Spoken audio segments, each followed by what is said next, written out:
The name is Morgan, and he has raised a lot of money for Democrats. Happy Thanksgiving, big brother. Thank you very much for coming on this show and helping my audience. Thank you. Happy Thanksgiving. So, John, I never heard anything like this before. Do you think somebody stole the money? Well, maybe legally. I mean, look, to me, you remember the movie Mad Max when everybody's just doing whatever they wanted into the world? That's what happened here. All of a sudden, everybody's got the keys to the candy store. Ad buyers, talent, consultants. There's 100 days to do it. And the money started pouring in. Remember this, Chris. It wasn't pouring in for Harris. It was pouring in against Trump. Everybody that was voting and supporting Harris was really voting against Trump. And everybody that was voting for Trump was voting for Trump. So she had all this money coming in. She had all these consultants. And if you don't run the ads, you don't get paid for the buy. They were running ads in Florida, where I live, nonstop. And I'm like, why? I mean, are they running them in Alabama and Idaho too? And I'll tell you why. If you don't run the ads, the buyer doesn't get paid. A $900,000 to put her face on the Sphere in Las Vegas. In the Sphere in the ego, the crazy, the commissions.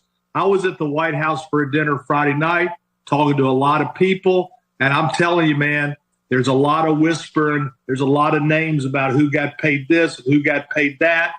And a lot of people got rich on the back of donors trying to stop Trump. And I think this disqualifies her forever. If you can't run a campaign, you can't run America. And that would be the argument just day one.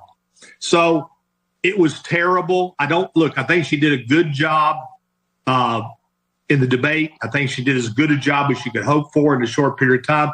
I told everybody, she should not have been the nominee. She was not going to win, and she didn't win, and she lost badly. So she's got to go figure out her life. She's in Hawaii. Tim Walz was at the dinner. She was in Hawaii. So she's having a call with donors this week. They tell me about her political future. I don't think she has a political future. So that's my thought on her.